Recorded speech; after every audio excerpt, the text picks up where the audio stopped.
Well, I really appreciate the opportunity to get some extra money. I think often, like I said, we as teachers, we spend our own money, we use our own resources to get things, and it still never seems enough. It never seems enough. So I appreciate the opportunity to even get extra money to make something for my children. Well, I think, to me, the best way to change a life is to educate a mind. And I think there's a real multiplier effect on the community, on those individuals, when we really assist them in really reaching their full potentials. And to that degree, our teachers within our schools really have the most direct impact on inspiring those kids to really, stretch their minds, really become lifelong learners, and really become more productive citizens because of that. We kind of introduced this project to them a while back. We took them to the state fair so that they could actually experience riding the roller coasters, which they found to be exciting. Once they came back here, before we even did the paper roller coasters, they had to read an article about the roller coasters and how they work. And we thought about one of the things that we wanted to do was to build a roller coaster, because we always talk about doing it, but then it was like, okay, we're really going to do it this year. And we thought that it would be something fun for our kids to do a hands-on approach, since we're trying to do team teaching and student learning and project-based learning. So we thought that would be something good for our kids. We're like, oh, how are we going to fund this? Where are we going to get the money from? And so when we got the email from Dr. Harrison, we jumped on it. It was an easy process. All they had to do was fill it out and just make sure that it was student-centered. With the grant, we're going to get the materials to build the roller coasters. We're going to use it to help offset the cost for the trip to Carowinds. We're going to try to get t-shirts to go to Carowinds. And so it's a real help. It makes it easier for us to be able to do things, and because a lot of things that we do would be out of our pockets, so this made it very affordable for our kids to be able to do the things that we want them to do without having that added expense that they might not be able to afford otherwise.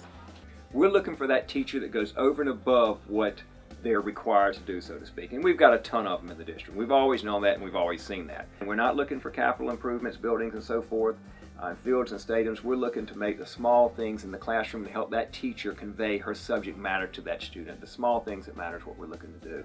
Well, we like to do musicals and, give big performances. It gets our parents in, it gets our community involved. And, it's not just about singing. It's not just about, even dancing. These kids are given scripts, and they are sitting in music class and they're reading a script, and they're each doing different parts, and they're they're acting out their parts. Miss Jiggers came to me and said, there's a lot of money out there, and I know that you struggled when you did The Wizard of Oz, and on notebook paper. We were borrowing. I wrote it myself. Like, I wrote out the script for the kids On notebook paper. I couldn't afford to buy it because it's expensive, and these things are like $600. So, in guidance, they're doing diversity, because the Jungle Book is about diversity. In library, they're doing the literature component. In PE, they're doing the movement component. In second grade science standards, they're talking about the environment of the jungle and what goes on in India and the diversity of the animals. We come in every day and try to make the best learning environment for these children. And when you have the support of the foundation, it makes it a lot easier, but it also enhances learning tremendously. We've given back over $200,000 back into the schools over that period of time. 100% of our proceeds go back into, we just recently started with an executive director who gets a phenomenal salary just to cover her expenses, so to speak, but that is the only expense that the foundation has. Generally, they have a common theme of teachers really reaching down to inspire the kids to do their very best. They tend to be more hands-on projects or things that may get the students outside of the classroom to sort of broaden their experiences and broaden their horizons. I work at St. John's Elementary. I've been here for 20 years. I have worked with kids with special needs for 19 years. We have occupational therapists that come in who help us with some of these needs and give us kind of a sensory diet where it might be rubbing, patting them, squeezing. They like a lot of squeezing, a lot of pressure. And we've had in the past just done this in our rooms. Just had a few little things here and there.